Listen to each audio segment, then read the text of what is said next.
Buenos tardes y bienvenidos. Herzlich willkommen im Literaturhaus Berlin. Ich bin Sonja Longolius und begrüße Sie ganz herzlich hier in den schönen Interimsräumen in Alt-Moabit. Wir befinden uns hier in diesen Räumen, weil das Literaturhaus Berlin in der Fasanenstraße immer noch renoviert wird. Unsere schöne alte Villa bekommt einen neuen Fahrstuhl und wir hoffen, dass wir im Sommer endlich zurück können nach Hause.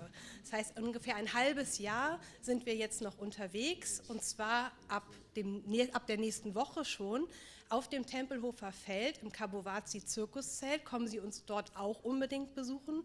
Wir sind aber auch immer mal wieder hier in diesen Räumen.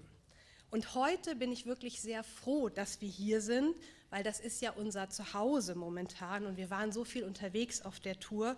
Denn manchmal hat man doch so ein Bedürfnis, zu Hause zu sein an gewissen Abenden.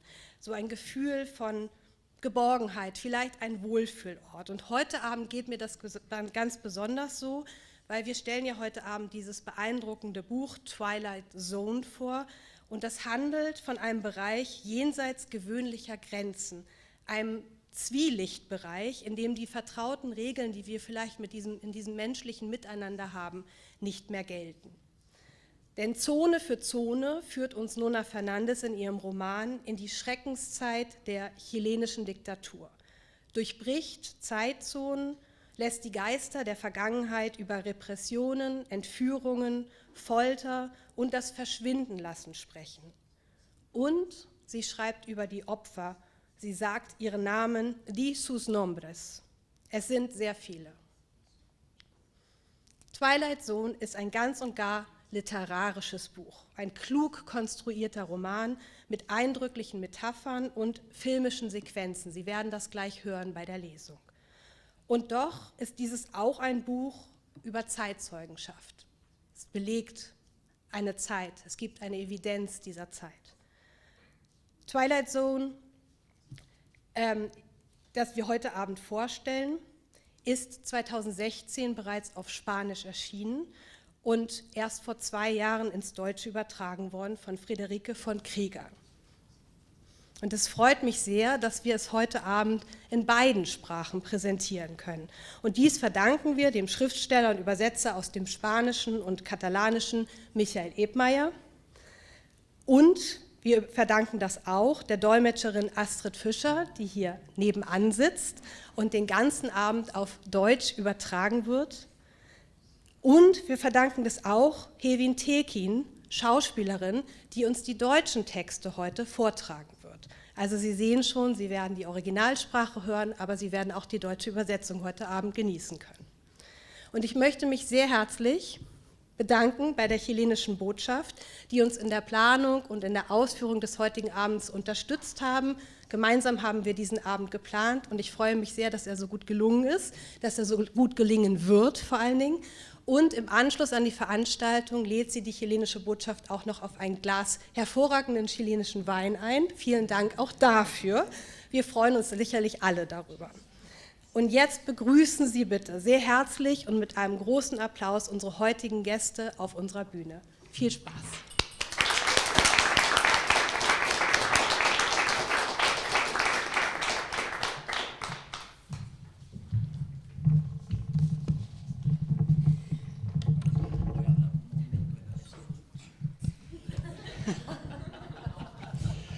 Ja, vielen Dank, liebe Sonja, vielen Dank, liebes Literaturhaus im Ausweichquartier. Vielen Dank, Nona Fernandes, dass du heute hier bist, dass wir dich in Berlin haben zurzeit.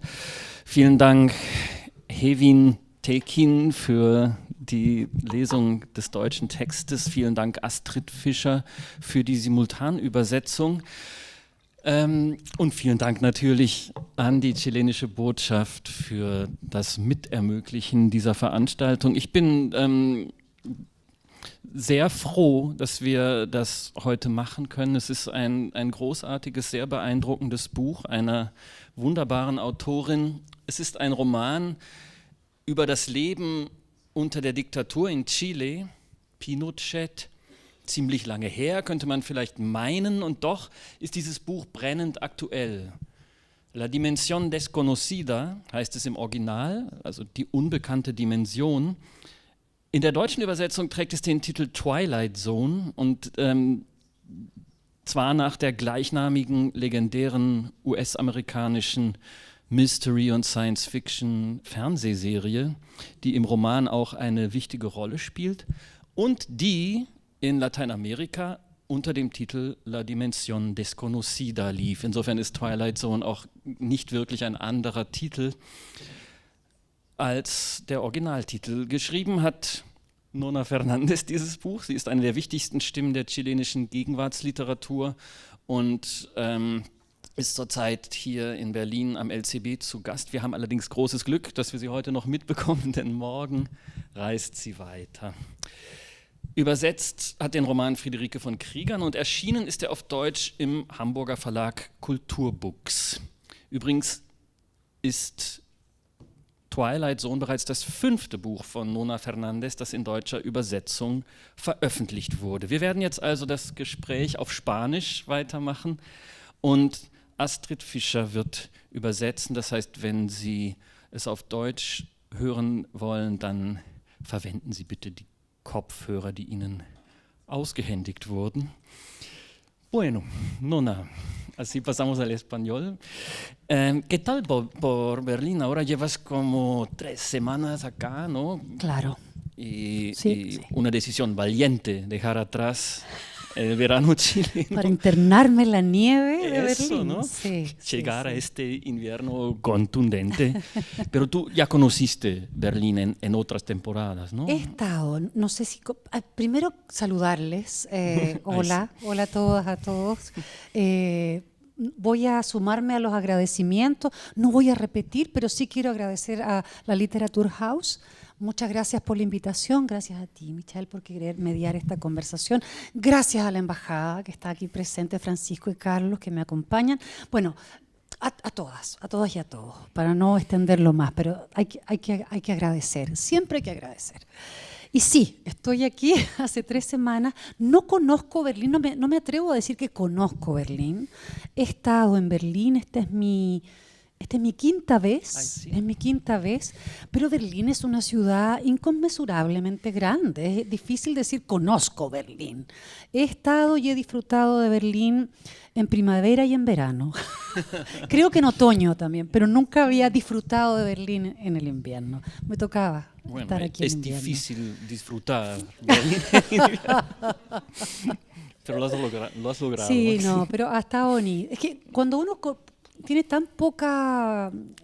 eso se lo he dicho a todas las personas que me han dicho, ¿cómo estás? ¿Vienes ahora? Porque todo el mundo me reta porque porque estoy aquí. Pero la verdad es que me ha tocado estar, ahí en el coloquio que está en el Vance, y el lugar es precioso, y verlo nevado, y ver el lago congelado, es un paisaje que generalmente... O sea, no que generalmente, que yo nunca había visto, yo nunca había estado frente a un lago congelado, esa es la verdad. Entonces ha sido bastante conmovedor y muy inspirador también, es verdad. Sobre todo porque vengo a escribir, es una residencia de escritura, entonces... Y has escrito mucho. Sí. Y he escrito, sí, mira. he escrito. Me alegro mucho. Sí. Y sí, bueno, hablando de la escritura, tu trayectoria ya es impresionante. Si no me equivoco, ya sacaste 7 novelas, cuya penúltima es La Dimensión Desconocida, pero también escribiste ensayos, cuentos, obras de teatro y muchos guiones de televisión, ¿no? Para teleseries. Sí. Qué interesante, ¿no? Que trabajar en géneros tan distintos. Muy distintos, sí, son muy distintos. Sí, es así. Siempre digo que soy como una mujer renacentista, ¿no? Como que uno Sí, hace ¿no? todo lo que tiene ganas de hacer y lo que puede también, según las ¿Poesía capacidades. también? No. Ah, mira. No, es que vengo de Chile, recién lo conversábamos, que es un país de poetas. No cualquiera puede ser poeta. Digo, muchos creen que lo son, pero en Chile hay muy buena poesía. Sí, Entonces me sí, daría sí. mucho pudor entrar en ese género si no es con autoridad y creo que ya no lo hice. Bueno, no sé, quizá en el futuro. Algún día. Algún día. Sí. Pero son palabras mayores la poesía, viniendo de Chile, ¿no? Pero lo que has escrito, publicado, fue acompañado ya por muchísimos premios y galardones, así.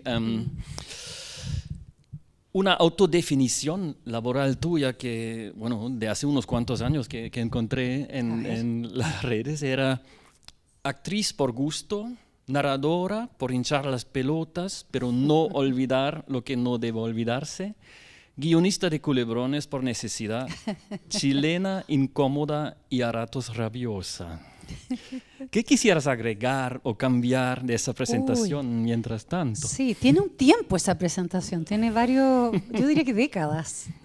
Pero no, pero me reconozco en ella todavía, sí, me reconozco. Desgraciadamente vengo también de un territorio que renueva las rabias, ¿no? Como que uno ya con la edad uno debería ser menos rabiosa, pero vengo de un país que renueva cada tanto las rabias, entonces creo que sí, he dejado de escribir guiones de televisión, ahora con el tiempo lo he dejado de hacer porque no tengo tanta capacidad como tenía antes, ya una va teniendo sus años, ¿no?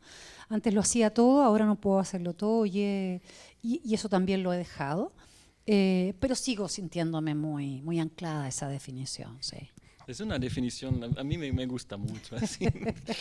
Y sí, pasamos ya a la presentación de Twilight Zone. Y antes de que Hevin Tekin nos va a leer el inicio de la novela, creo que sería lindo que nos dieras una prueba de cómo suena en chileno. En chileno, en chileno. En tu voz, en la versión original. Perfecto, vamos a leer el inicio de la novela para que no se pierdan ni se asusten. Voy a leer los epígrafes también, pero esto es una locura mía, porque no estaba preparado. Es tu novela. Más allá de lo conocido hay otra dimensión. Usted acaba de atravesar el umbral. The Twilight Zone.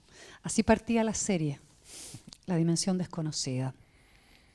Imagino y hago testimoniar a los viejos árboles, al cemento que sostiene mis pies, al aire que circula pesado y no abandona este paisaje.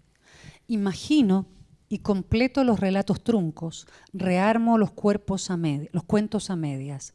Imagino y puedo resucitar las huellas de la balacera.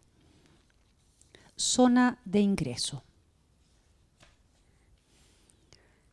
Lo imagino caminando por una calle del centro. Un hombre alto, delgado, de pelo negro, con unos bigotes gruesos y oscuros. En su mano izquierda trae una revista doblada. La aprieta con fuerza, parece afirmarse de ella mientras avanza. Lo imagino apurado, fumando un cigarrillo, mirando de un lado a otro nervioso, cerciorándose de que nadie lo sigue. Es el mes de agosto, específicamente la mañana del 27 de agosto de 1984. Lo imagino entrando a un edificio en la calle Huérfanos al llegar a Bandera. Se trata de las oficinas de redacción de la revista Cauce, pero eso no lo imagino, eso lo leí. La recepcionista del lugar lo reconoce. No es la primera vez que él llega a hacer la misma petición. Necesita hablar con la periodista que ha escrito el artículo que está en la revista que él trae. Me cuesta imaginar a la mujer de la recepción. No logro configurar un rostro claro para ella, ni siquiera la expresión con la que mira a este hombre nervioso, pero sé que desconfía de él y de su urgencia. Imagino que intenta disuadirlo, que le dice que la persona que busca no está, que no vendrá en todo el día, que no insista, que se vaya, que no vuelva. Y también imagino, porque eso es lo que me toca en esta historia, que la escena es interrumpida por una voz femenina, que si cierro los ojos también puedo imaginar mientras escribo. Usted me está buscando a mí, dice. ¿Qué necesita? El hombre observa con detalle a la mujer que le ha hablado. Probablemente la conoce bien. Debe haberla visto antes en alguna fotografía. Quizá le hizo algún seguimiento o investigó una ficha con sus antecedentes. Es la mujer que busca, la que ha escrito el artículo que leyó y trae consigo. Lo sabe, por eso se acerca y le extiende la mano derecha entregándole su tarjeta de identificación como miembro de las Fuerzas Armadas. Imagino que la periodista no esperaba algo así. Observa la tarjeta desconcertada. Podría agregar asustada. Andrés Antonio Valenzuela Morales, soldado primero, carné de identidad 39.432 de la comuna de La Ligua.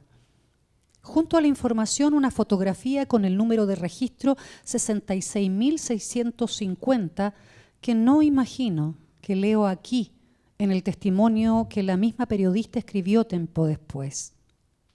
Quiero hablarle de cosas que yo he hecho, le dice el hombre mirándola a los ojos, e imagino un leve temblor en su voz en el momento de pronunciar estas palabras que no son imaginadas. Quiero hablarle de desaparecimiento de personas.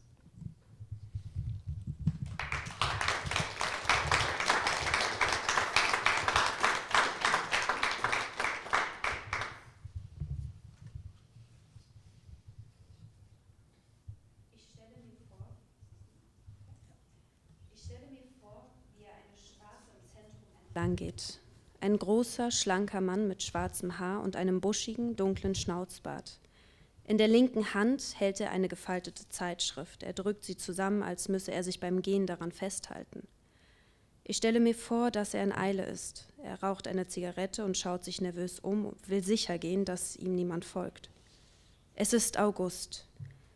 Genauer gesagt, der Morgen des 27. August 1984. Ich stelle mir vor, wie er ein Gebäude in der Calle Huerfanos Ecke Bandera betritt.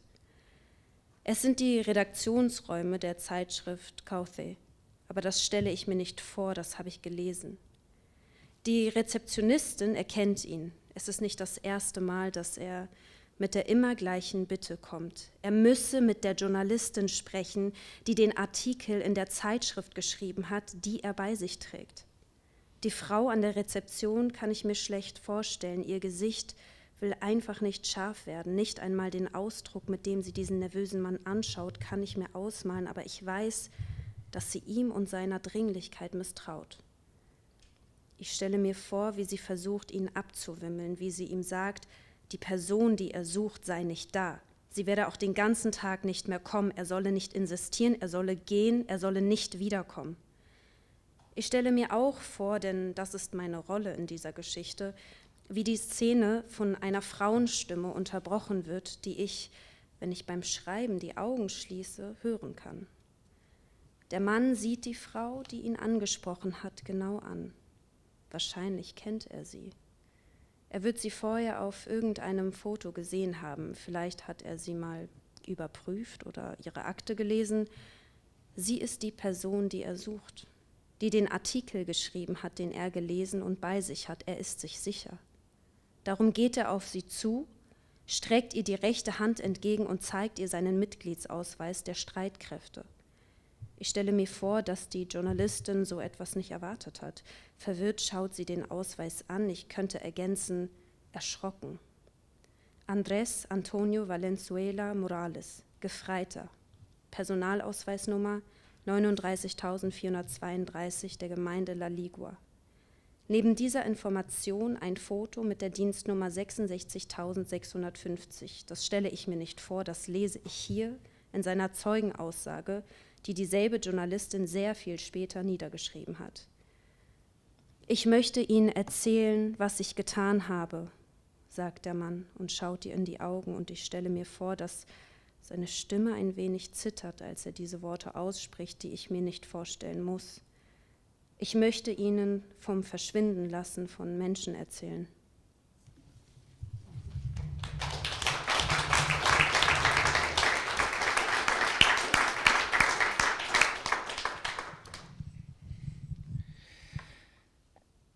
Este hombre que nos presenta la primera escena, el inicio de la novela, no es un personaje ficticio, sino real. Andrés Antonio Valenzuela Morales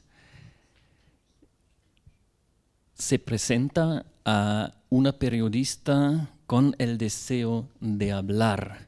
y más adelante te refieres a este hombre no solo con no siempre con su nombre, sino también con una descripción que siempre es la misma, que es el hombre que ha torturado.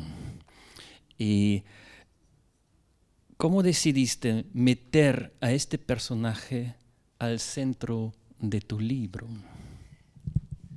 Sí, claro, Antonio Valenzuela Morales es una persona real, es un agente de inteligencia del gobierno, o sea, de Pinochet, de la policía de inteligencia de Pinochet, y en algún momento, el año 84, él, para contarles un poco la historia del personaje, el personaje entró a hacer el servicio militar obligatorio en Chile a los 18 años y llegó el golpe militar.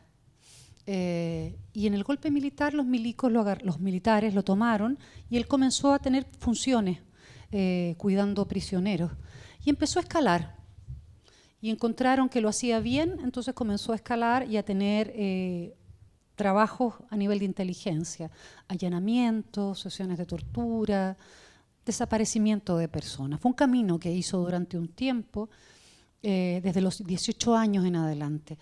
Y el año 84, cuando ya llevaba más de 10 años en eso, no aguantó más y decidió ir a conversar con una periodista que existe, Mónica González, una periodista que en ese momento trabajaba en la revista Causa, una revista de oposición, y dijo: voy a desertar, pero si voy a desertar y me van a matar, porque eso es lo que pasaba cuando alguien desertaba, como se sabía, un hombre lleno de información, dijo: voy a entregar toda la información que sé y la voy a poner al servicio de aquellos a quienes han sido mis enemigos hasta ahora, ¿no? Traspasó la línea. Y fue ese gesto el que a mí me llamó tremendamente la atención, es el único que lo hizo en esos años. De pronto hubo algunas colaboraciones de agentes de inteligencia, pero siempre a cambio de algo. En este caso fue un gesto desesperado de parte de Andrés Valenzuela. Por supuesto, la periodista le dijo: usted no puede desertar y que lo maten. Nosotros estamos trabajando para que no muera más gente, así es que yo lo voy a delegar con una organización que se encarga de cuidar a la gente, que era la Vicaría de la Solidaridad, una organización chilena que trabajaba con las víctimas. Y él luego se va con ellos y en un operativo muy, ¿cómo decirlo?, muy mediocre, porque ellos no eran agentes de inteligencia, sino que eran abogados, asistentes sociales, logran sacarlo del país, protegerlo, y él hasta el día de hoy vive en Francia. Ha seguido hasta el día de hoy dando declaraciones para ayudar a causas de derechos humanos. Es un trabajo que siempre siguió haciendo. Lo que me llamó la atención de él fue justamente ese giro, ¿no? Como alguien que trabaja en la burocracia del horror, alguien que vive en ese mundo, es capaz de encontrar una luz de humanidad y resucitarla. Y eso me llamó la atención. Digo, creo que no hubiese escrito un libro sobre cualquier hombre que torturaba. Me interesaba este hombre que torturaba porque era alguien que se había arrepentido. Y me interesaba esa psiquis, intentar entenderla, comprenderla, ¿no? Porque también entendí una historia, que es alguien que a los 18 años entra y como que entra sin mucha conciencia a la maquinaria del horror. Y cuando toma completa conciencia, bueno, se vuelve un monstruo arrepentido, porque lo que hizo, lo hizo, torturó y estuvo involucrado en hechos feroces, pero se arrepintió y ha hecho hasta el día de hoy los intentos por pagar esas culpas, ¿no? Pues tenemos a él de momento y tenemos a la narradora, que tiene un interés semejante al que acabas de describir tú por ese personaje.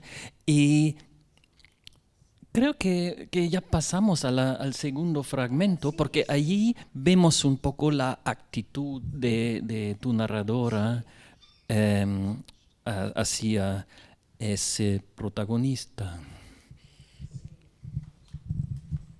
Quizá mientras se prepara la lectura, por favor. Sí, no, solamente decir que claro, que algo que debía haber dicho recién, que me pasó que el testimonio de Andrés Valenzuela salió finalmente en la revista y yo tenía cerca de 13 o 14 años cuando leí ese testimonio. Era una niña, pero vi ese testimonio y me llamó mucho la atención porque yo pensaba que la gente que torturaba y todos los malvados de los que hablaban, mis padres y la generación de mis padres, no sé qué me imaginaba cuando era niña. No me imaginaba que era una persona normal, que era una persona común y corriente. Yo pensaba, no sé qué pensaba, pero lo que me llamó la atención, porque el titular, aparecía la foto de él y aparecía un titular que decía, yo torturé. Y aparecía un caballero común y corriente, con bigote, que se parecía mucho a mi profesor de ciencias del colegio. Y yo decía, claro, este es un caballero común y corriente. Y eso me aterrorizó. Me aterrorizó más que si hubiera parecido, no sé, una especie de Frankenstein ahí, ¿no? Y desde muy niña tuve una especie de link con el personaje. Y a lo largo del tiempo, claro, cuando escribí el libro, claro, visité un poco esa zona de horror que se me abrió a mí cuando leí su testimonio. Eso me faltaba decir. Gracias. Sehr geehrter Andrés, wir kennen uns nicht persönlich und ich hoffe, die Anmaßung, Ihre Anschrift in Erfahrung zu bringen und ihn zu schreiben, hält Sie nicht von der Lektüre dieses Briefes ab. Mein Anliegen ist folgendes. Ich würde gern mit Ihnen Kontakt aufnehmen, da ich die fixe Idee habe, ein Buch mit Ihnen als Protagonisten zu schreiben. Warum, werden Sie mich mit Recht fragen, und ich kann nur antworten, dass auch ich selbst mir diese Frage gestellt habe, ohne eine befriedigende Antwort zu finden. Die Gründe sind nicht klar, weil ich im Allgemeinen keine Klarheit über die Gründe meiner jeweiligen Besessenheit habe und sie mit der Zeit zu genau dem geworden sind, eine Besessenheit. Ohne es zu merken, folge ich Ihnen seit 30 Jahren, seit ich Sie auf dem Titelblatt der Zeitschrift Kauthe sah. Ich begriff nicht und ich begreife immer noch nicht, was alles um mich herum geschah, als ich ein Kind war, und ich vermute, beim Versuch, mehr zu verstehen, wurde ich von Ihren Worten in den Bann gezogen, von der Möglichkeit, mit Ihnen das Rätsel zu lösen. Später vertiefe ich mich aus persönlichem und beruflichem Interesse weiter in Ihre Geschichte und es ist mir gelungen, das gesamte veröffentlichte Material zu sichten, immer noch knapp und kümmerlich wenig im Vergleich zu dem Wert der Informationen, die Sie geliefert haben. Anlässlich dieses Briefes versuche ich erneut, meine Beweggründe zu klären, um weniger vage auf Sie zu wirken, aber ich kann Ihnen nur ehrlich sagen, dass anstelle von Antworten immer nur neue Fragen auftauchen. Warum schreibe ich über Sie? Warum eine alte Geschichte aufwärmen, die vor über 40 Jahren begann? Warum wieder von Haken, vom Grill und von den Ratten reden? Warum wieder vom Verschwindenlassen von Menschen reden? Warum von einem Mann reden, der an all dem beteiligt war und eines Tages entschied, es nicht mehr tun zu können? Wie entscheidet man, dass man etwas nicht mehr kann? Wo ist die Grenze, diese Entscheidung zu treffen? Gibt es eine solche Grenze? Haben wir alle die gleiche Grenze? Was hätte ich getan, wenn ich, wie Sie, mit 18 Jahren zum Wehrdienst angetreten wäre und mein Vorgesetzter mich auf eine Gruppe politischer Gefangener hätte aufpassen lassen? Hätte ich den Befehl befolgt? Wäre ich weggelaufen, hätte ich begriffen, dass das der Anfang vom Ende ist? Was hätte mein Partner getan? Was hätte mein Vater getan? Was würde mein Sohn in dieser Situation tun? Muss es jemand tun? Wessen Bilder sind das, die in meinem Kopf herumspuken? Wessen Schreie habe ich darüber in der Zeugenaussage gelesen, die Sie der Journalistin übergeben haben? Oder habe ich sie selbst irgendwann gehört? Gehören sie zu einer Ihrer oder zu einer meiner Szenen? Gibt es eine Grenze, und sei sie noch so schmal, die kollektive Träume voneinander abgrenzt? Gibt es einen Ort, wo Sie und ich von einem dunklen Raum voller Ratten träumen? Schleichen sich diese Bilder auch in Ihre durchwachten Nächte und lassen Sie nicht schlafen? Können wir irgendwann aus diesem Traum entkommen? Können wir von dort weglaufen und der Welt die schlechte Nachricht überbringen, wozu wir fähig waren? Als ich noch klein war, haben meine Eltern mir gedroht, wenn ich nicht brav bin, holt mich der alte Mann mit dem Sack. Alle Kinder, die ihren Eltern nicht gehorchen, verschwanden im bodenlosen, finsteren Sack dieses alten Unmenschen. Statt mich zu erschrecken, hat diese Geschichte immer meine Neugier geweckt. Insgeheim wollte ich diesen Mann kennenlernen, seinen Sack öffnen, hineinklettern, die verschwundenen Kinder sehen und das schwarze Herz der Finsternis kennenlernen. Ich habe mir das oft vorgestellt. Ich gab ihm ein Gesicht, einen Anzug, ein paar Schuhe. Dadurch wurde sein Bild beunruhigender, denn meist gehörte das Gesicht jemandem, den ich kannte, meinem Vater, meinem Onkel, dem Verkäufer aus dem Laden an der Ecke, dem Mechaniker aus der Werkstatt nebenan, meinem Physiklehrer. Jeder konnte der Alte mit dem Sack sein, sogar ich selbst, wenn ich mich im Spiegel ansah und mir einen Schnauzbart anmalte, wahrscheinlich um diese Rolle besser annehmen zu können. Sehr geehrter Andrés, ich bin die Frau, die in den Sack schauen möchte. Sehr geehrter Andrés, ich bin die Frau, die bereit ist, sich einen Schnauzbart anzumalen, um diese Rolle anzunehmen. Wenn Sie meinen Brief bis hierher gelesen haben und Ihnen mein Ansinnen nicht absurd oder unangemessen vorkommt, wäre ich Ihnen dankbar, wenn Sie mir an diese Adresse schreiben würden. Mit freundlichen Grüßen.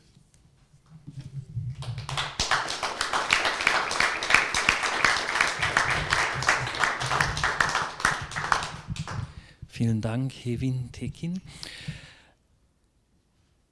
Pues tenemos a esa narradora y ya sabemos un poco lo que le motiva a buscar el contacto con Andrés. Al final, la novela no sigue paso a paso el camino de ese hombre, de Andrés Antonio Valenzuela, sino su trabajo, su papel de ex torturador que se arrepiente y se confiesa, sirve como un hilo conductor, ¿no? Para contar de la vida en los años de la dictadura de Pinochet en Chile, entre lo cotidiano y lo atroz, entre el coraje de los que se resistían, el trabajo maligno de los esbirros encargados de la crueldad institucionalizada del régimen asesino y la resiliencia de los que trataron de vivir una normalidad en circunstancias tan angustiantes. Tu manera de evocar esa simultaneidad en la dimensión desconocida en esa novela provoca unas preguntas urgentes e incómodas en cuanto a nuestras realidades de hoy día, ya que en muchos países unas fuerzas autocráticas y represivas o ya vuelven a gobernar o van ganando terreno. Por eso creo que la novela, aunque ya sabemos que tú la publicaste hace 10 años en Chile, pero me parece que tiene una actualidad como muy aguda, ¿no? Sí, muy tristemente actual. Sí, por supuesto que se vuelve actual. Claro, la novela intenta ocupar a Andrés Valenzuela como una especie de Caronte, ¿no? Para entrar a la dimensión desconocida y conocer todo aquello, o no todo aquello, pero parte de lo que hacían las fuerzas de represión, de inteligencia. Y lo complejo, claro, que me parece muy interesante en relación a lo que tú dices, es cómo a partir de revisitar ahora mismo que estuvimos con Michal conversando sobre la novela, uno comienza a darse cuenta cómo esos hechos empiezan a tener actualidad, ¿no? Es como que el tiempo se pisara la cola, como que no terminara de ocurrir y la historia y el tiempo volvieran, ¿no? Y uno estuviera otra vez escuchando discursos totalitarios, estamos pienso en las imágenes que teníamos de Minnesota hace muy poco, pensemos en el genocidio de Gaza. O sea, tenemos la dimensión desconocida, es un espacio que está en nuestra realidad actual. No es un monopolio del Chile de los 80. Es una realidad que es de alguna manera una especie de patrón que se va ubicando y que se va replanteando en distintos lugares del mundo y en distintas épocas. Y es como que la humanidad no terminara de salir de este bucle, ¿no? De este bucle eterno, que es el bucle del horror y la maldad. Y es muy triste, es muy triste, claro que sí, claro que sí. Y la novela juega mucho con esa imagen de la dimensión desconocida que simultáneamente con la cotidianidad que vivimos o que vivían las personas en esos años de la dictadura, siempre existía la dimensión de los encarcelados, los torturados, claro, los desaparecidos, y me parece una imagen como muy fuerte esa de la dimensión desconocida y también conectar esta realidad horrible, triste y angustiante de la dictadura con las entregas de esas teleseries, ¿no? de Twilight Zone. Claro, la Twilight Zone, voy a contar porque a lo mejor no todas la vieron, veo público joven también que no debe tener idea qué serie es esta. Esta era una serie muy parecida como al Black Mirror de la actualidad, no sé si lo conocen, pero eran capítulos unitarios donde uno veía una realidad muy normal, muy común, muy doméstica, y de pronto esa realidad se abría, había una grieta, y a través de ella la serie nos llevaba a habitar escenarios locos, delirantes, ¿no? No sé, un hombre que tenía un reloj que hacía detener el tiempo, por decir algo, ¿no? Gente que, qué sé yo, gente que pasaba del otro lado del espejo, ¿no? Pero siempre el punto de partida era algo normal. Era como una entrada a ese otro lado del espejo donde pasaban cosas delirantes, ¿no? Y era una serie que yo vi mucho cuando era chica, cuando era niña, en los años 70 y en los 80. Entonces, cuando hago el ejercicio de recordar esos años para entrar a escribir este libro, no solamente aparece el horror de ese tiempo, sino que aparece la vida doméstica de ese tiempo. Y aparece mucho la televisión porque fui una niña que vio mucha televisión. Y en algún momento, escribiendo el libro, apareció la dimensión desconocida, los capítulos de la dimensión desconocida. Y claro, algo ocurrió en mi cabeza, hizo un match, que sentí que había una metáfora pop muy interesante con lo que pasaba en ese tiempo. Vivíamos en Chile la aparente normalidad, ¿no? Tú veías la televisión y veías, por ejemplo, el Festival de Viña del Mar, que es un festival internacional donde grandes estrellas iban, donde todo el mundo estaba muy feliz, y en ese mismo momento estaba ocurriendo algo terrible, ¿no?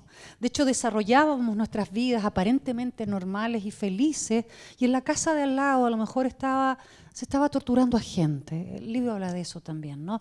Como la sociedad intentaba una normalidad, aparentaba una normalidad, pero si tú mirabas debajo del agua o abrías la grieta, ibas a ver que no todo era tan normal y que ocurrían cosas feroces, ¿no?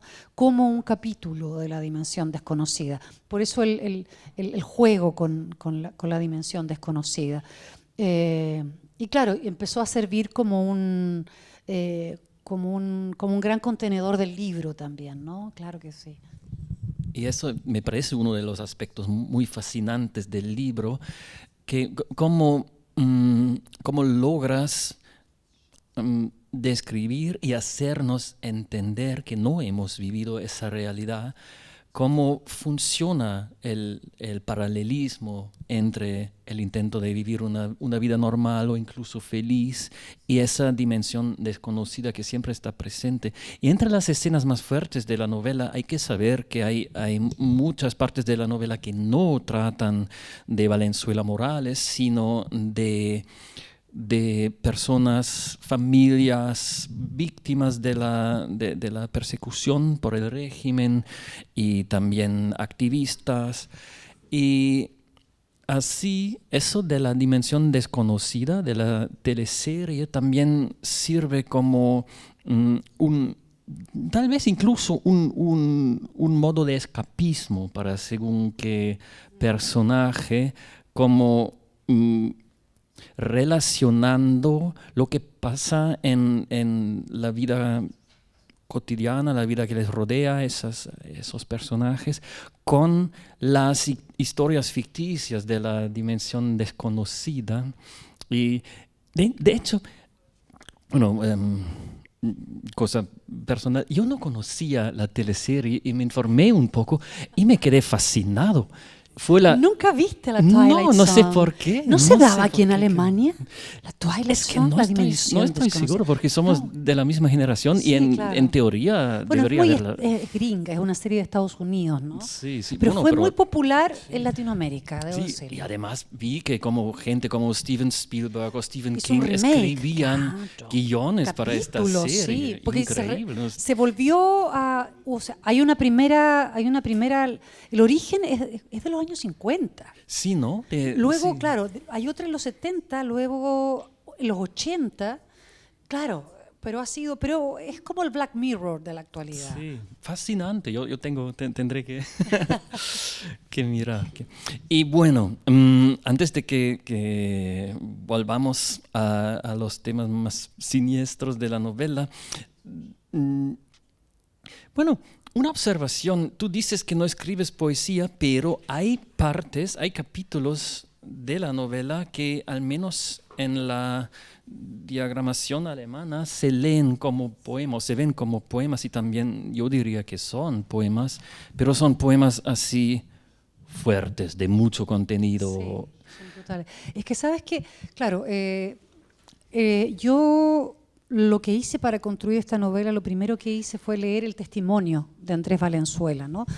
Y todas las historias que circulan en la novela son las historias que Valenzuela contó.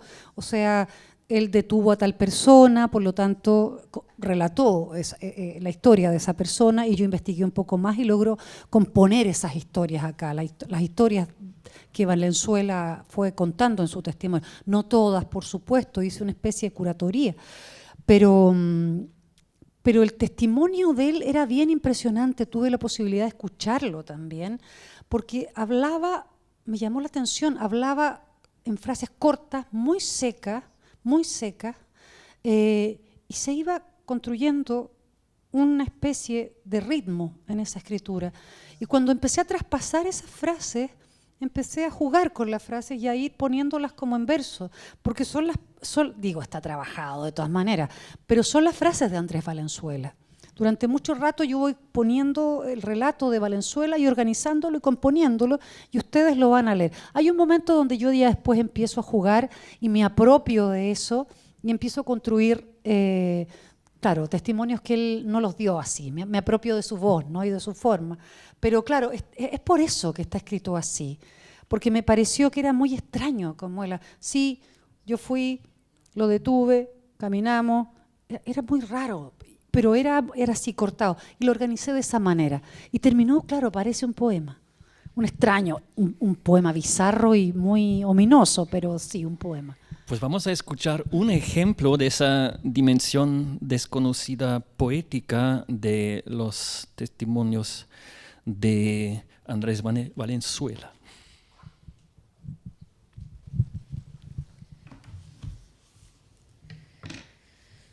Ohne es zu wollen, geriet ich immer tiefer hinein. Ich war nicht mehr, wer ich vorher war. Ich könnte meinen Vorgesetzten die Schuld geben, sagen, dass sie mich verändert haben, aber es hat immer mit einem selbst zu tun, was geschieht. Ich weiß das, denn ich habe Leute gesehen, die sich nicht selbst betrügen. Leute, denen die Scheiße bis zum Hals steht und sie knicken nicht ein. Kieler Leo zum Beispiel. Das war ein Gefangener, den ich am Ende wirklich bewundert habe. Er hieß Miguel Rodríguez Gallardo. Er war Drechsler und hatte 3 Kinder. Kleine Kinder. Sie haben ihm schwer zugesetzt und er hat nichts gesagt.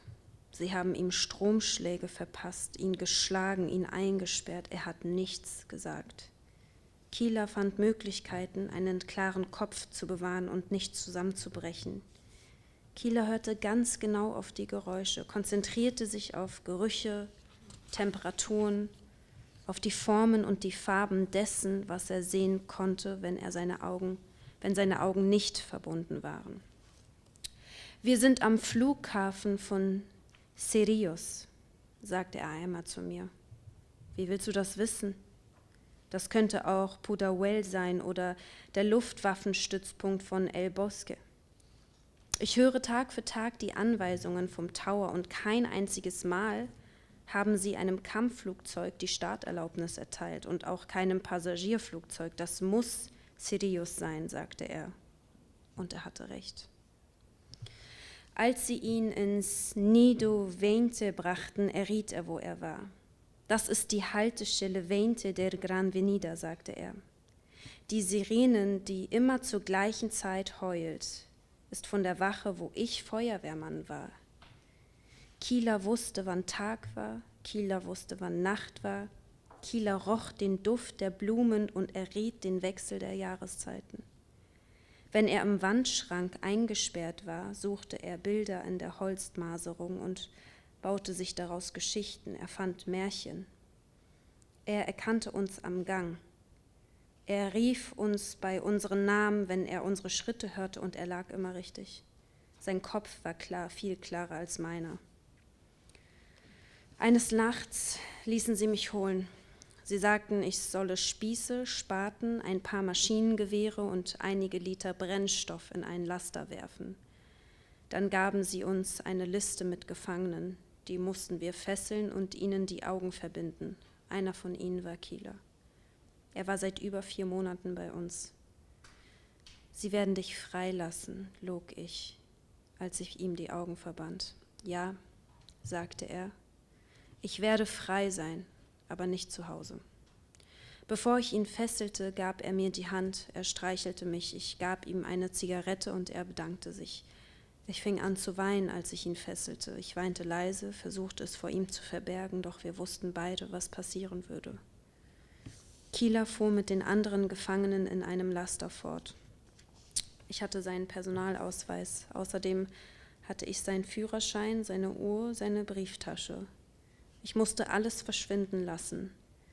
Ich habe alles verbrannt und vergraben, so wie sie es mit ihm machten. Eines Tages, vor kurzem erst, fuhr ich mit einem Kollegen im Auto. Jemand war überfahren worden.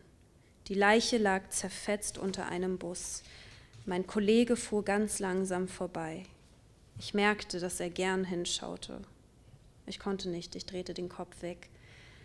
Ich kenne mich aus mit Toten. In all dieser Zeit habe ich viele gesehen, aber ich kann trotzdem nicht hinschauen. Wir aßen gerade ein Sandwich, mein Kollege hörte nicht auf zu essen, er aß es ganz auf. Vorher waren wir unschuldige Wehrpflichtige, ohne Welt. Jetzt konnten wir ein Sandwich essen, während wir einen Toten anschauten. Ich dachte an Kieler, ich dachte daran, wie sehr ich weinte, als sie ihn töteten. Ich stellte ihn mir vor, draußen, bevor sie ihn durchsiebten. Wir sind in Pel de Hue, wird er unter der Augenbinde erraten haben. Ich weinte leise im Geheimen, ohne dass es jemand merkte. Dann war ich schmerzerfüllt, hatte einen Kloß im Hals. Dann unterdrückte ich das Weinen, dann hörte ich auf zu weinen. Ohne es zu wollen, hatte ich mich daran gewöhnt. Am Ende fühlte ich nichts mehr. Ich war ein anderer geworden, einer, der mit dem Geruch des Todes aufsteht und schlafen geht.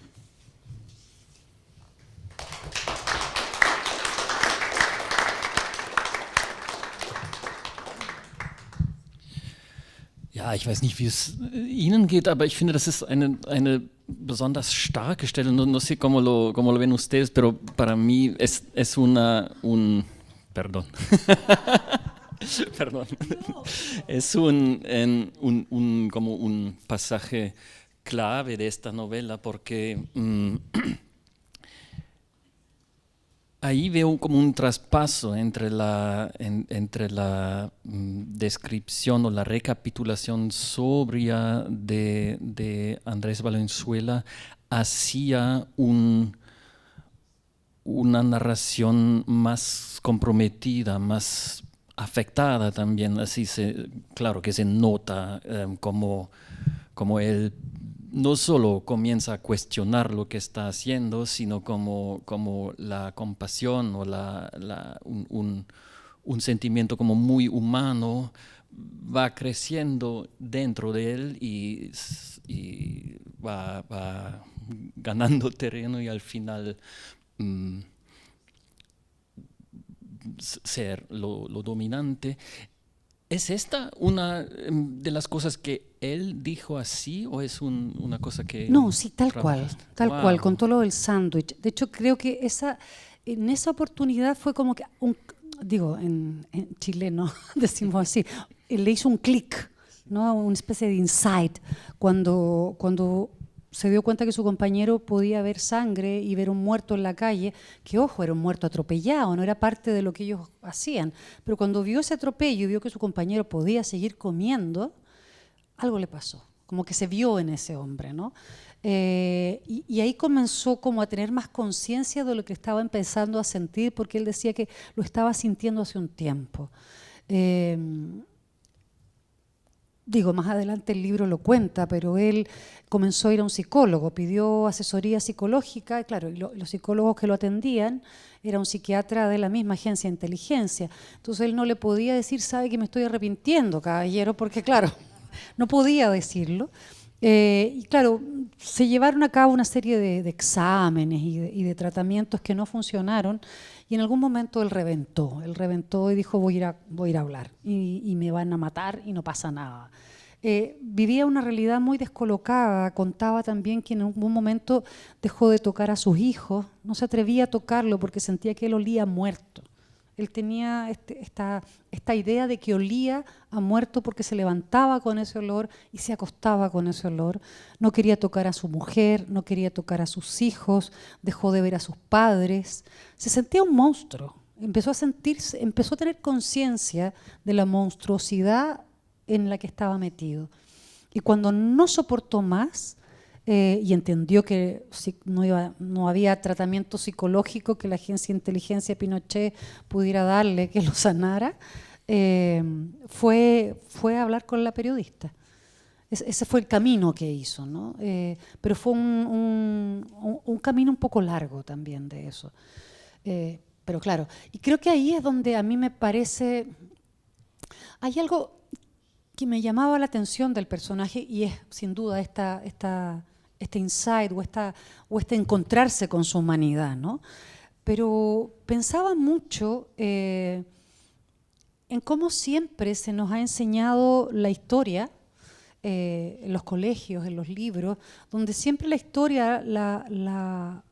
historia siempre hay buenos y malos, ¿no? Están los villanos y están los héroes, ¿cierto? Y la gente común y corriente que somos todas nosotras, no tenemos nada que hacer en la historia, ¿no? Estamos fuera de la historia. Pero a mí me parecía que, claro, Andrés Valenzuela es parte de la gente común y corriente. Yo cuando lo vi en esa revista, fue eso lo que me generó, siendo una niña, me generó mucha inquietud, que Andrés Valenzuela era una persona común y corriente y que cuando nosotras como personas común y corrientes nos damos cuenta que poseemos la posibilidad de transformarnos en un monstruo, se nos vuelve mucho más desafiante la vida y la comprensión de la historia. Y nos volvemos responsables de la historia que comenzamos a vivir también. Porque tenemos la posibilidad de ser un monstruo o la posibilidad de ser un héroe. Y eso es muy desafiante. Cuando entendemos que que digo que todos los héroes y los villanos de la gran historia siempre han sido personas comunes y corrientes, ¿no? Y eso, claro, como persona común y corriente, como representante del mundo común y corriente, me aterró. Me aterró hasta el día de hoy. Claro, uno toma otra consideración con respecto al rol que nosotras, ustedes, nosotras, tenemos en la historia. Y eso me gustó mucho de esta investigación que logré. O sea, es una de las cosas que como que aprendí un poco, ¿no? Porque uno cuando escribe no necesariamente para contar una historia. La escritura es un proceso de reflexión, de investigación. Uno entra a un libro por una pregunta que se ha hecho. Y normalmente esa pregunta no se responde. Aparecen más preguntas y uno sale peor, sale más inquieta de los libros, ¿no? Pero una de las cosas que a mí me hizo como clic esta investigación fue entender eso, claro, que somos personas que tenemos un rol en la historia, ¿no? Y no sabemos qué... No sabemos qué pasaría con nosotras si la historia nos pone en un lugar clave, ¿no? Y ahí es donde, claro, hay que pensar, tenemos que pensarlo desde antes. Hay que ponerse a pensar ya cuál es nuestro lugar ético en la historia, porque lo tenemos. Sí, me parece muy urgente lo que estás diciendo y eso, bueno, como ya lo dije, que me fascina y también me asusta que ahora, 10 años después de su publicación original, este libro tenga esa urgencia que si vivimos que en muchas partes del mundo se pronuncia una tendencia a volver a unas estructuras de poder, a unos gobiernos que más tienen en común con una dictadura como la de Pinochet, que con las estructuras democráticas que con tanta dificultad, con tantos sacrificios se han establecido. Y así creo que una novela como La dimensión desconocida también puede animarnos, incitarnos a reflexionar sobre eso que durante mucho tiempo hemos dado por sobreentendido, que vivimos más o menos en paz, con unas estructuras legales más o menos fiables, y ahora nos estamos dando cuenta, ojalá a tiempo, que eso es muy, muy frágil y que puede acabar con alguna, no sé, algún delirio a la hora de votar y te estás acabando con un gobierno que ya no le importa la democracia o también la ausencia de tortura y todo esto, ¿no? Claro, mire, y es increíble. Ayer tuve la posibilidad, yo estoy alojando en el coloquio de literatura de Berlín, que es una casa que está frente al lago Wannsee. ¿Lo dije bien? Sí, claro. Y del otro lado del lago, frente a mí, está la casa de la conferencia de Wannsee. Entonces, por supuesto, ayer fui a conocerla, quería mucho conocerla. Y es, bueno, me imagino que todas la conocen aquí, pero me pareció, el museo está muy bien planteado y me pareció aterradora la burocracia del horror, ¿no? Sobre todo la burocracia, pensar que había una maquinaria de gente, esos archivos que están ahí, con los protocolos, con las formas, tanta gente que pensó cómo desarrollar eso. No es un impulso orgánico, hay mucha gente involucrada en eso, ¿no? Y eso ocurrió, no se los voy a contar yo a ustedes, ¿no?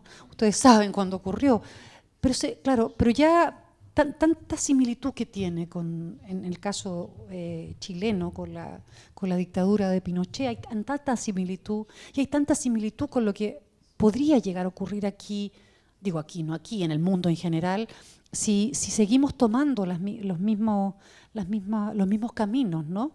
Y claro, ahí es donde yo siento que el desafío personal es tremendamente importante, porque claro, no somos las heroínas ni las villanas de la historia, pero sí tenemos un rol en la historia y cada una lo puede ejercer en el lugar que tiene, ¿no?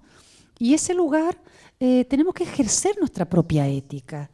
Y yo quiero creer que quienes estamos aquí, ¿cierto?, somos parte de los buenos. Seremos pocas, pero bueno, somos buenas, ¿no? Entonces, ¿cómo propagar esto, no? Porque si alguien como Andrés Valenzuela, que pisó el horror, tuvo un impulso de humanidad, nosotras que vivimos siempre en el territorio de la bondad, tenemos que propagarlo, ¿no? Yo creo mucho en eso, porque quiero pensar que somos más buenas que malas, ¿no? Y que en el corazón humano y el corazón de la humanidad está siempre alojado así como está alojado el switch o el interruptor de la maldad, también está el de la bondad. Y que tenemos que estar encendiéndolo, ¿no? Y propagándolo. Y que eso es lo que nos toca en este momento, de manera súper urgente. Cada una es lo que hace. Somos secretarias, somos panaderas, somos escritoras, somos traductoras, tenemos un centro cultural, lo que sea. Pero ahí tenemos que ejercer el rol que nos toca. Porque lo otro es olvidarnos de la dimensión desconocida y pensar que vivimos en la postal de la normalidad y sabemos que mientras estamos aquí conversando felices, nos vamos a tomar un vino después, vamos a pasarlo bien, sabemos lo que está ocurriendo acá al lado y en distintos lugares del mundo. La dimensión desconocida está encendida y nosotras no podemos hacernos en Chile diríamos hacernos las lesas, que sería como hacer que no existe, ¿no? Por lo tanto, tenemos que estar ejerciendo. No podemos vivir deprimidas, porque creo también que lo que nos toca es todo lo contrario, encender la alegría, encender el entusiasmo, encender la vida, propagarlo y entender que, claro, que tenemos que ir en contra del horror, de la pesadilla y de la muerte. Y eso, desde ahora, 1, 2, 3, ya. Partamos, ¿no? Es como eso lo que nos toca, ¿no? Si este hombre logró dar vuelta, hacer un giro tan grande, ¿cómo nosotras no vamos a poder hacer algo tanto más fácil, ¿no?, que nos toca? Sí.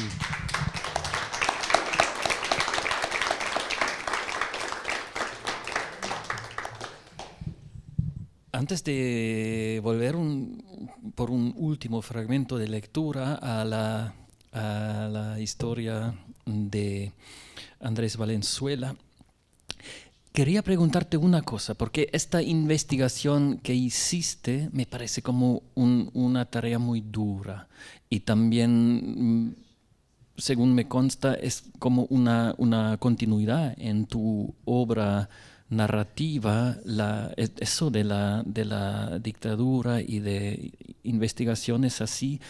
¿Cómo lo aguantas sin deprimirte demasiado o desesperarte? Sí, es como una vocación de meter la cabeza en el saco, ¿no? Como dice el libro.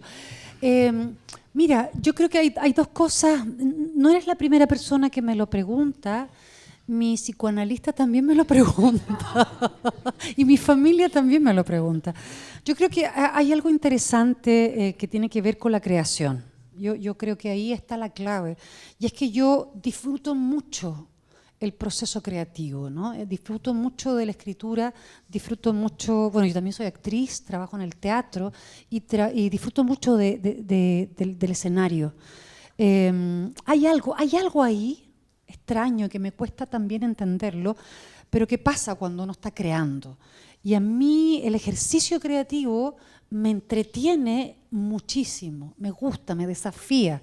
Eso no quiere decir que los materiales rudos, claro, no sean rudos, ¿no? Pero algo pasa que cuando los empiezas a trabajar en el computador, se vuelven materiales. Y uno comienza a jugar con la estética y uno empieza, como les contaba recién, hay un testimonio que es tremendo, que es el de Andrés Valenzuela, y uno empieza a pensar, mira qué bonito quedaría si lo pongo como verso.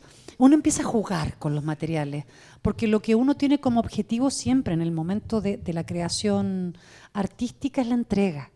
O sea, uno no escribe para uno no actúa para uno no hace obras de teatro para uno las hace para ofrendarlas, es un regalo.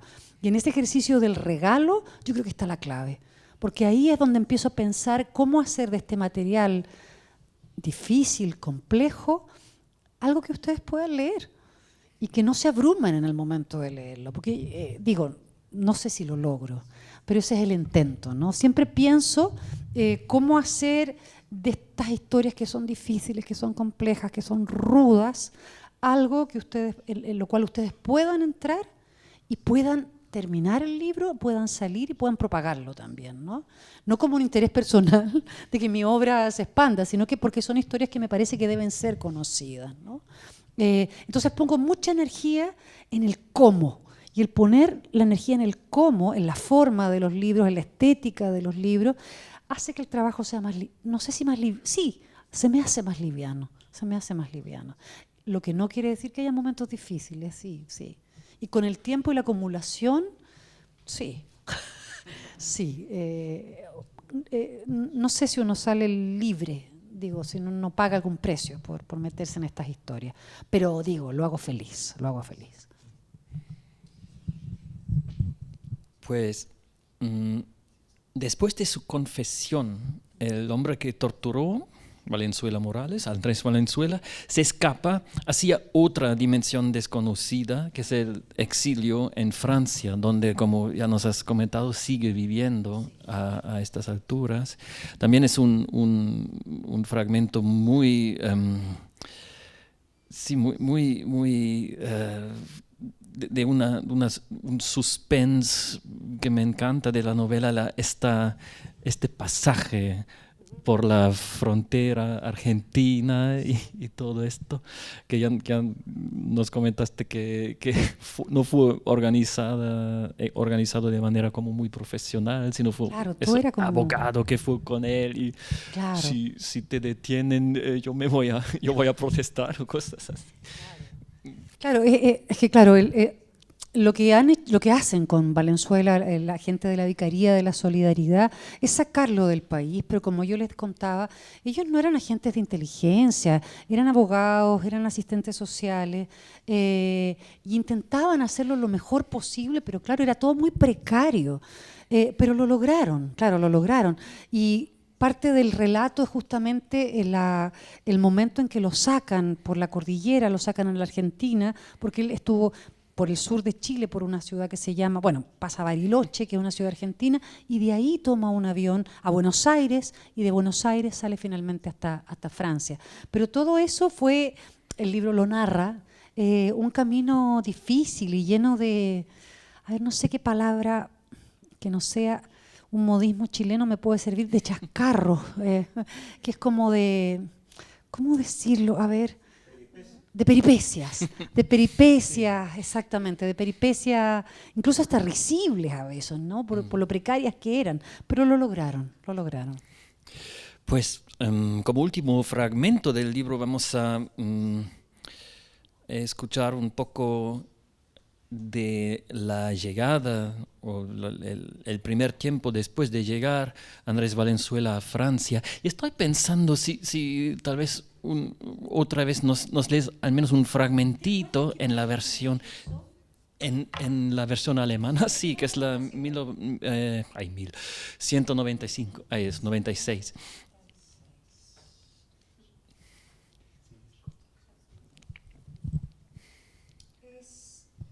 Es eso de... Espera, me lo imagino en... sí, es este, sí.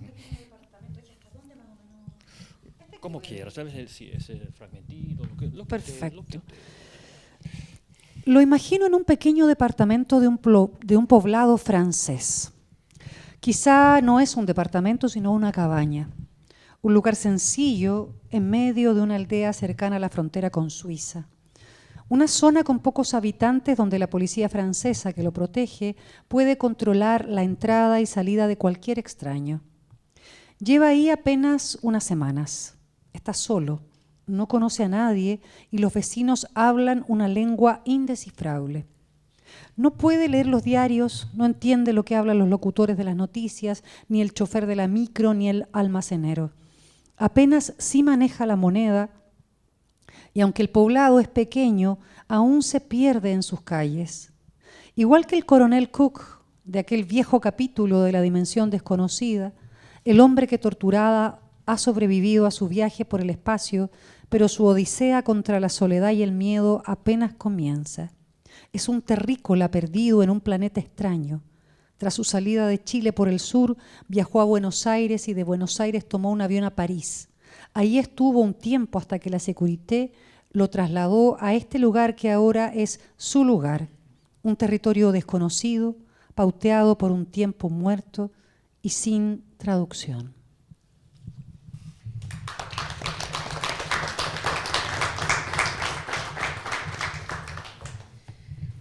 Ich stelle ihn mir in einer kleinen Wohnung in einem französischen Ort vor. Vielleicht ist es keine Wohnung, sondern eine Hütte, ganz schlicht, mitten in einem Dorf in der Nähe der Schweizer Grenze. Eine dünn besiedelte Gegend, wo die französische Polizei die Ein- und Ausreise aller Fremden kontrollieren kann. Er ist erst seit ein paar Wochen dort. Er ist allein, kennt niemanden und die Nachbarn sprechen eine unverständliche Sprache. Er kann die Zeitung nicht lesen, versteht nicht, was die Sprecher an den Nachrichten sagen. Auch den Busfahrer oder den Verkäufer versteht er nicht. Er kann kaum mit dem Geld hier umgehen und obwohl der Ort klein ist, verläuft er sich immer noch.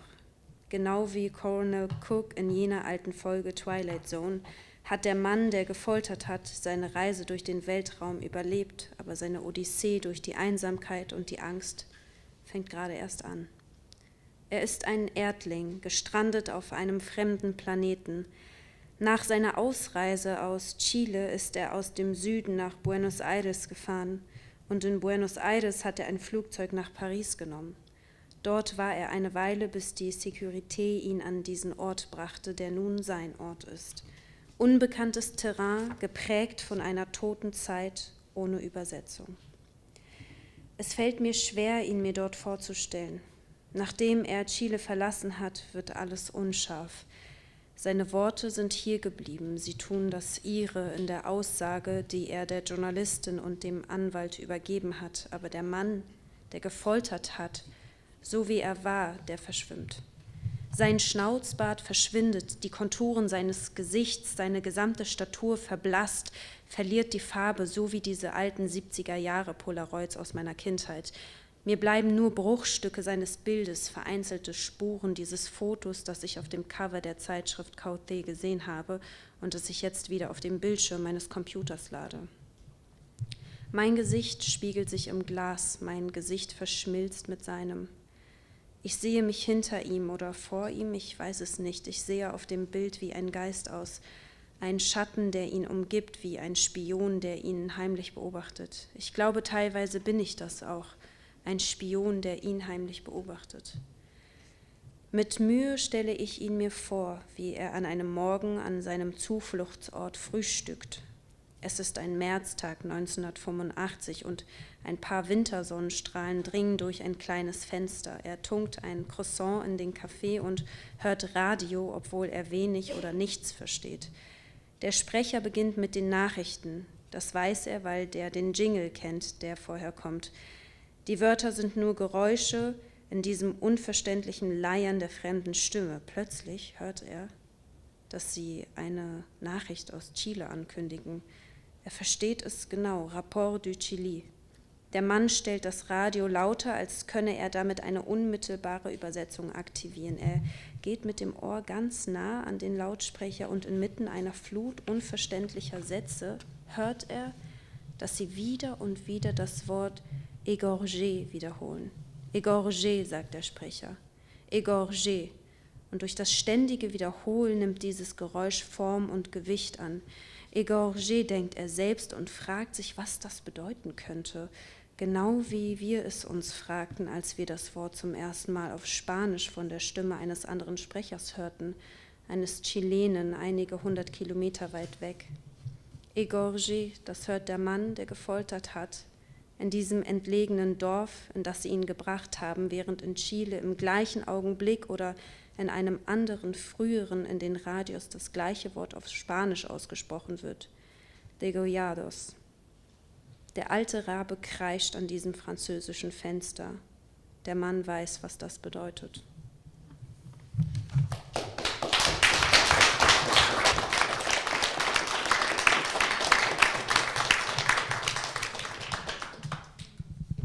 Ja, vielen Dank nochmal, Hevin Tekin, für die lectura auf Deutsch. Muchas gracias a Hevin por la lectura en alemán.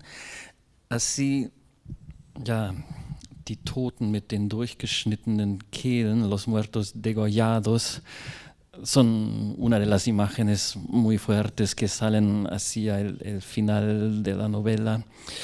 Y sí, yo solo puedo recomendarles muchísimo comprar esta novela, leerla.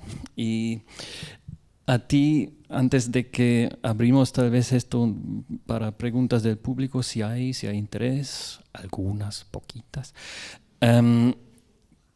quería preguntarte, ¿dónde colocas tú a la dimensión desconocida dentro de tu obra literaria, esta novela? Porque sí, el año pasado ya publicaste otra novela, Marciano, una gran obra de más de 500 páginas y con un tema y protagonista fascinantes. Es como si, bueno, son 3 preguntas a la vez, pero bueno, perdona. La primera, ¿dónde colocas la dimensión desconocida dentro de tu obra? La segunda, si nos quieres contar ya brevemente sobre Marciano.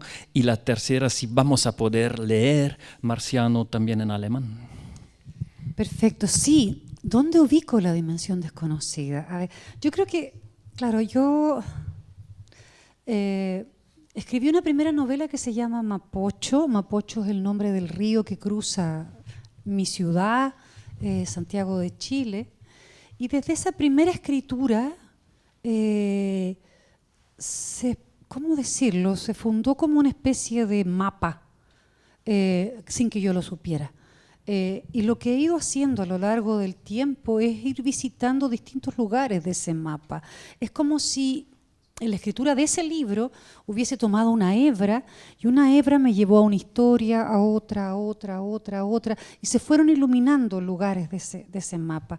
Y la dimensión desconocida, bueno, yo pensé que era como el cierre de ese mapa, ¿no? Que es un mapa que tiene que ver con toda mi obra, como tú lo dijiste recién, es una especie de exploración a la historia reciente de mi país, ¿no? A la historia, a los años dictatoriales y siempre en resonancia con el presente, ¿no? Intentando entender la realidad, el hoy de mi país, visito ese espacio, ¿no? Y creo que es una novela que más madura, que me toma a mí ya más grande, evidentemente, y que de alguna manera es una especie de recopilación. Siento que de alguna u otra manera todos los libros anteriores ensayaron sobre la dimensión. Son libros que iban escribiendo la dimensión desconocida, ¿no? Y claro, pensé que era el último, que hacía una especie de investigación sobre la dictadura, pero claro, casualmente, porque fue una especie de azar,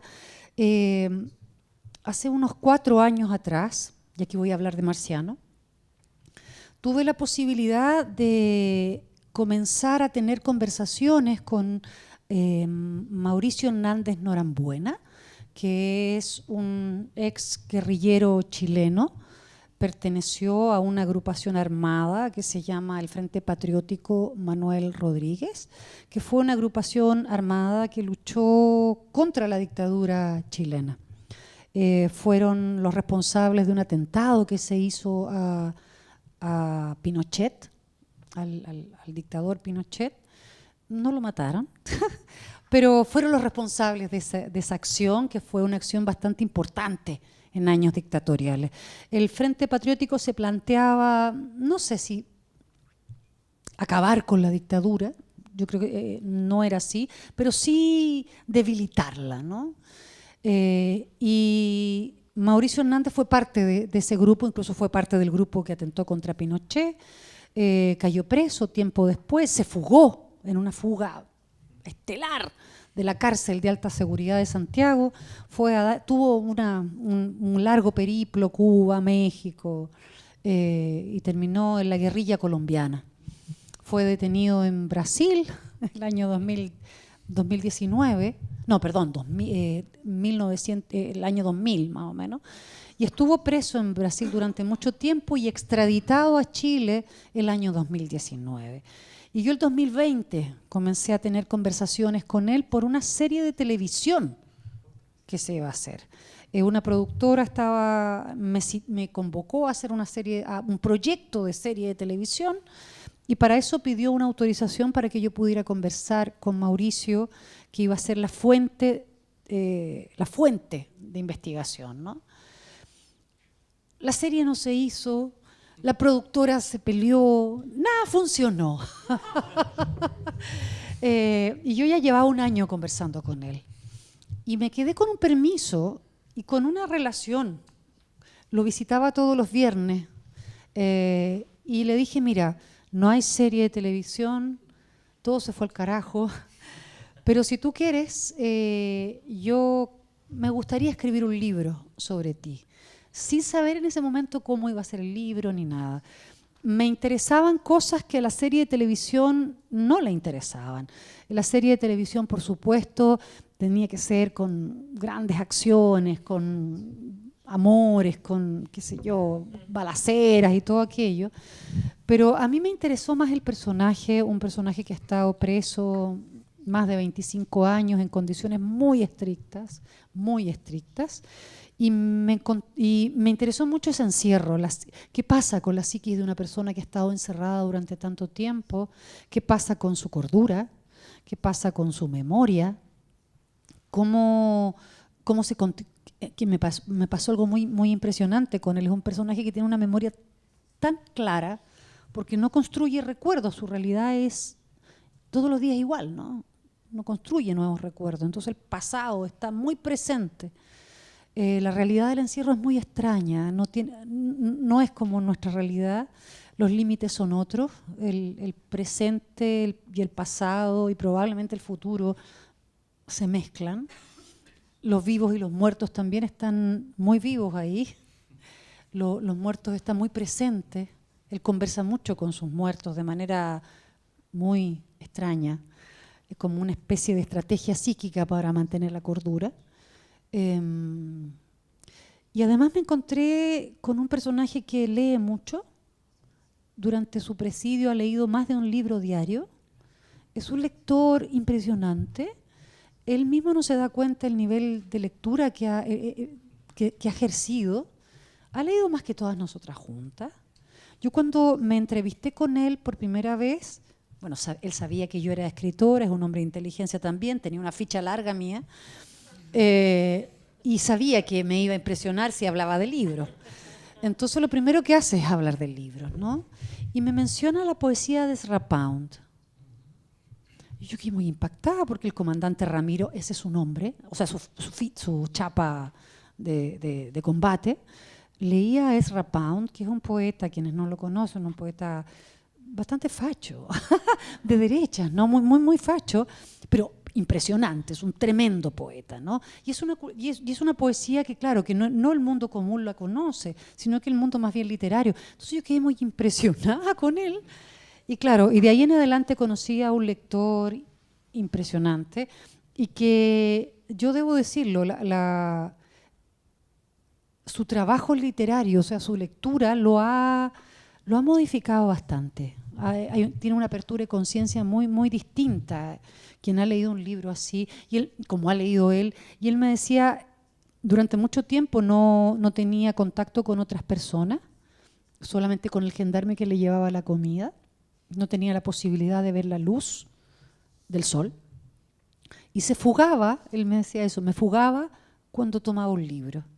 Y sin que nadie se diera cuenta, yo salía de la cárcel y volvía cuando me apagaban la luz. Porque había ido, qué sé yo, había conocido el río Neva, había estado en un lugar o en otro, ¿no? Gracias a la literatura. Entonces, claro, el libro tiene mucho que ver con su trayectoria como guerrillero urbano en Chile, pero también tiene mucho que ver con el encierro y con la psiquis de una persona que ha estado encerrada. Y eso es Marciano, que es mi próximo libro, que va a ser publicado aquí por Culture Books, el 2027, el próximo año ya va a estar acá. Ahí respondí todas las preguntas. Sí, gracias.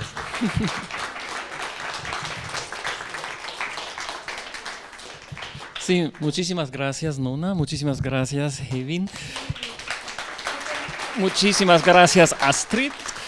Y muchísimas gracias a todas y todos ustedes. Y bueno, antes de abrirnos por el vino chileno, abrimos un momento, si les apetece, esta charla para preguntas, comentarios desde el público.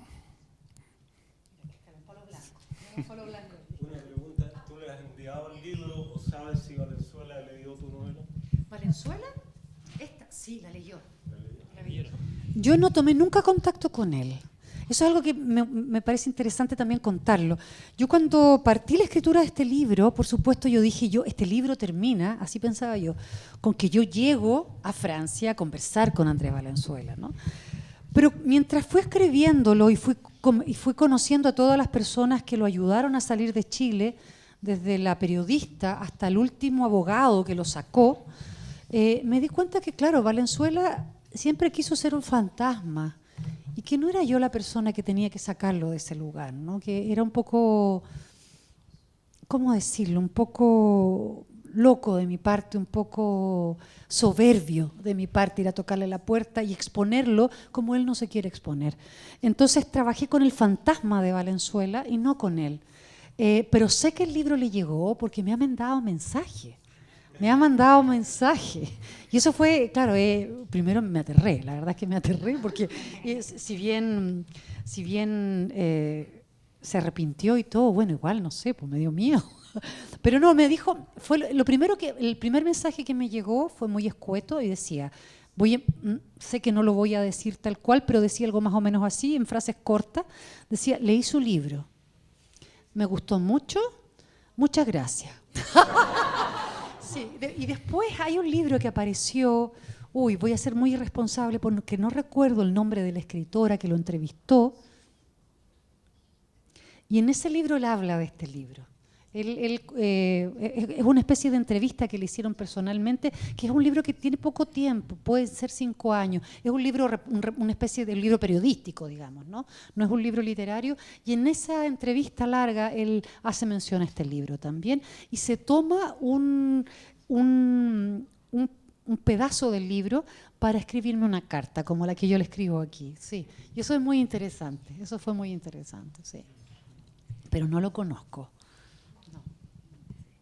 La próxima lectura la hacemos juntos. Sí. Hola, ¿qué tal? Buenas noches. Primero que nada, mil gracias por tu libro. Yo creo que ha sido una maravilla. He tenido el honor a mí me encanta leer libros y últimamente he estado leyendo muchas mujeres.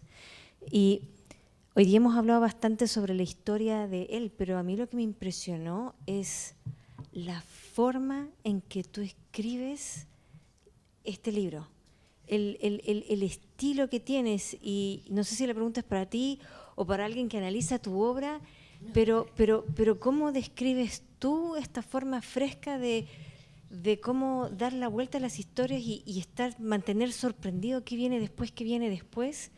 Fue realmente maravilloso. Entonces, sí, no sé si es bien la pregunta.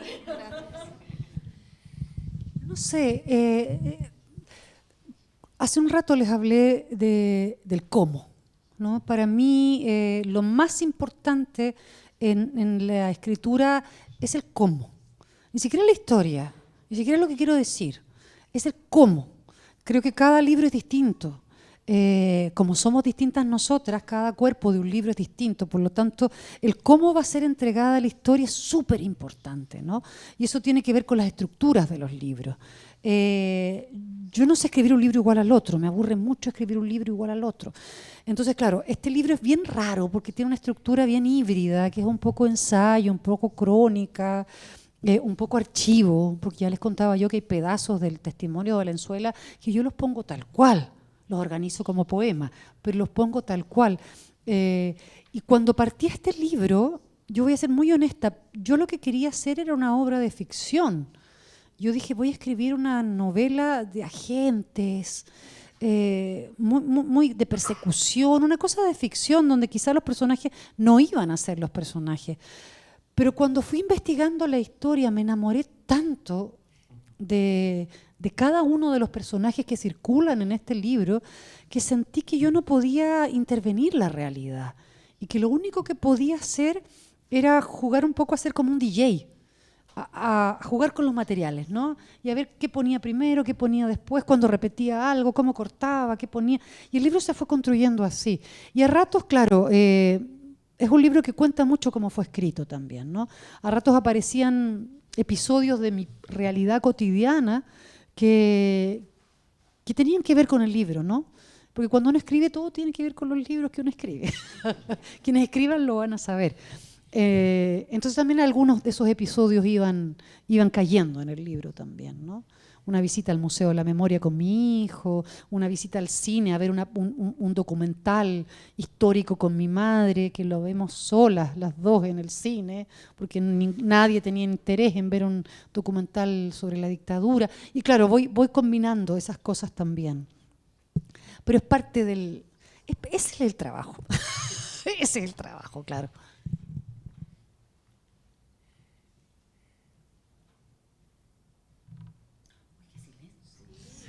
Bueno, también podemos seguir charlando, tomando vino. Muchísimas gracias por... A ti, a ustedes. Muchas gracias. Y muchas gracias a todas, sí. Draußen gibt es auch einen Büchertisch. Vielleicht magst du das noch einmal kurz Hay libros, hay una mesa de libros fuera. Bueno, no sé si hay la versión española.